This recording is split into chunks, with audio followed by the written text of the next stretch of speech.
Hi, very warm welcome to Dusty Shelf Collectibles. Well, I've got another one of my grandfather's locos here. As I said in previous videos, recently inherited a few of his locos and not many of them running. And this is another one that doesn't appear to be in a running condition. I think probably this is going to be very much like the Ginty I did the other week, which had a digital chip in there. My grandfather was experimenting with digital control, and a lot of the chips were quite old, and the one I found the other week, I've still got it on the bench here, let's just lift it up, was completely and utterly fried. You can see all the burn marks on it.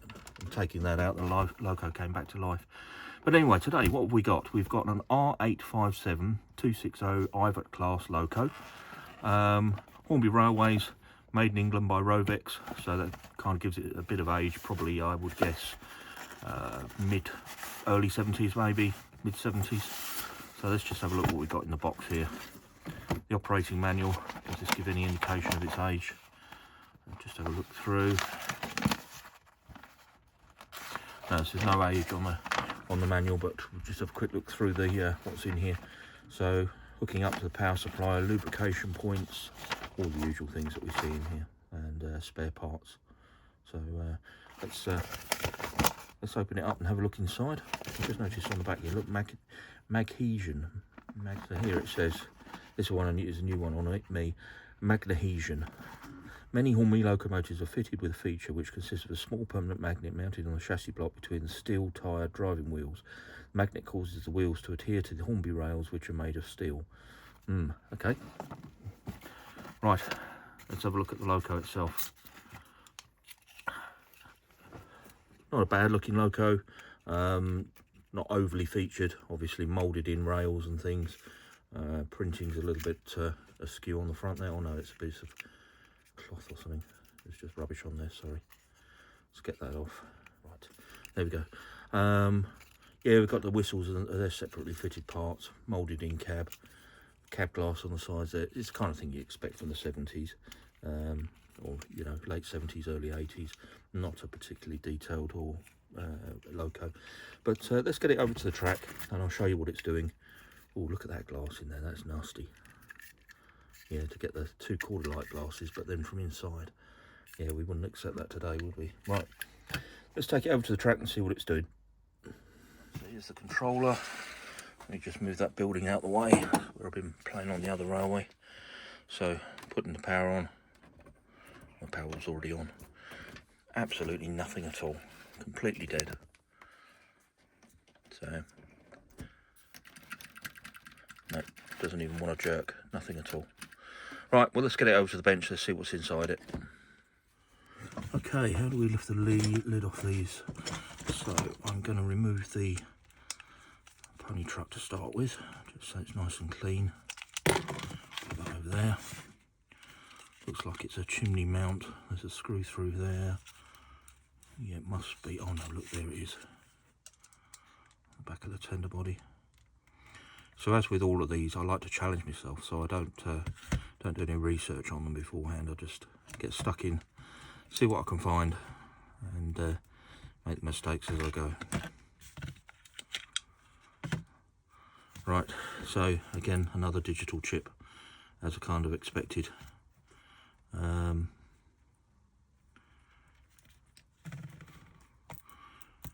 Before I do any more, I'm going to go and hook this up to a digital controller and just see if we get any power through it. Well, I brought it back over here and I've put the digital controller on it and reprogrammed the chip to meet, function 3 or loco 3, sorry. Now, if I apply the power on, you can see that it is a runner.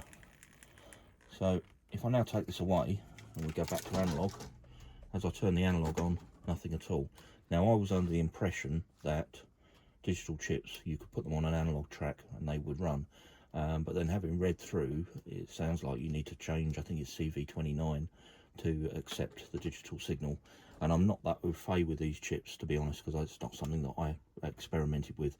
So I think with this particular loco, what I'm actually going to do is take this back to analog, keep this chip because I know it's good, and when I start to move across to digital, then I can reuse this chip in probably a more modern loco than this one. The other thing to note is when it was actually moving, it's a little bit temperamental, so this probably does need a good service and a clean, so we'll go ahead and do that as well. Okay, so I hope I'm doing the right thing with this. I think I am. I just need to, you know, switch it back to analog. All my layouts are analog. I've only run digital now and again, and I'm running the Hornby 7000 system at the moment. So yeah, I think it's probably best to, as I say, take this back and reconfigure it. Right, I'm just going to snip through this wire.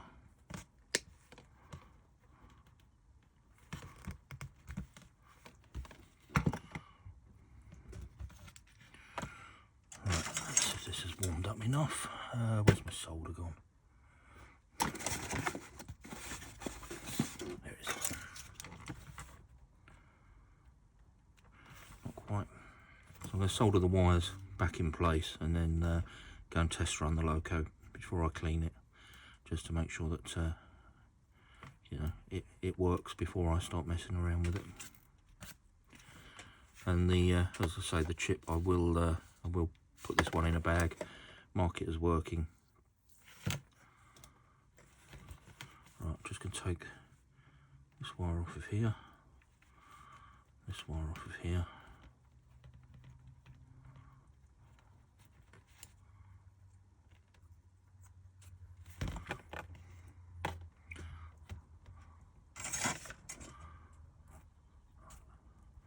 And then this brown wire, which is coming up from the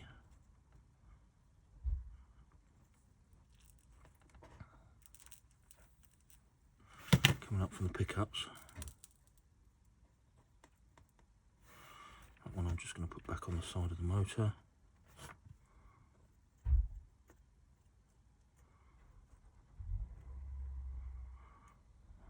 Nope, didn't take. Let's do it again.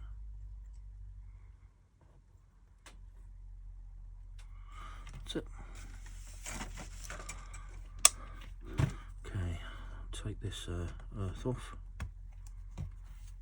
It's probably on there.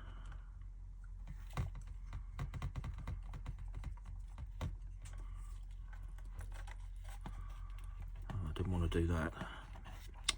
Oh, silly me.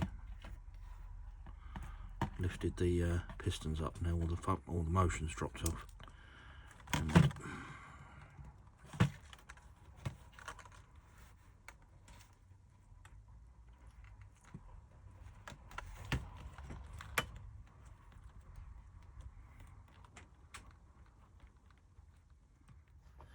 right, you join me an hour later where I undid the screw at the front there to get the wire off, and then dislodged the pistons, and the whole motion fell apart. And it's taken me and my wife, because we needed several pairs of hands, about an hour to get all the pistons back together. But we're there now, so yeah, quite frustrating.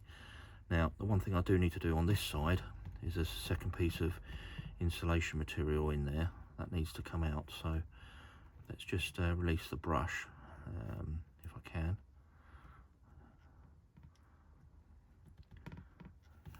Right, there's a, see this piece of insulation on here, because we're putting this back to standard analog. This should just be straight to the, there it goes. This goes straight onto the spring.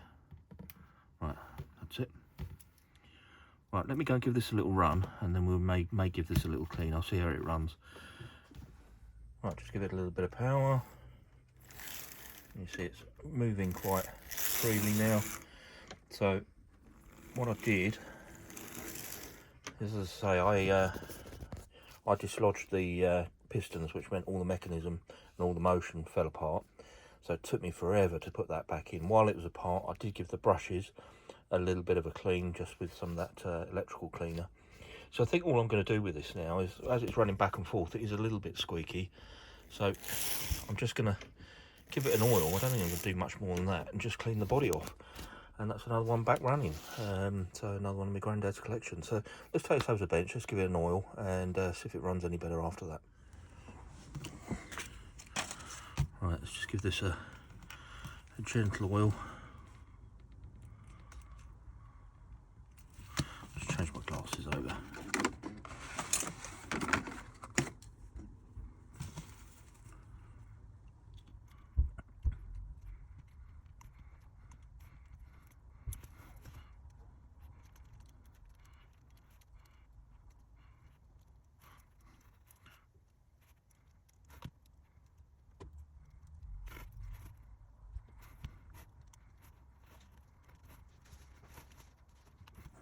Right, let's go and give that another run. That's amazing what a little bit of oil can do. Really, really smooth runner now. Yeah, quite pleased with that. As I say, I could have left it as digital, but I very rarely run digital locos, and I do want to use these, so that's why I'm quite happy with this converted back to analog. And yeah, we'll get some use. But a little bit of oil on there has made all the difference. So I'm going to go and clean the body up and clean the tender up, and let's get it back together and give it a run on the layout. Okay, let's give this a little bit of power, see if it moves. Yeah, perfect. Just running it on the analog with my HM controller here. It's running an absolute treat. Okay, well let's let it stretch its legs, and we'll give it a run around the layout.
Well, there you go, another loco back on the rails.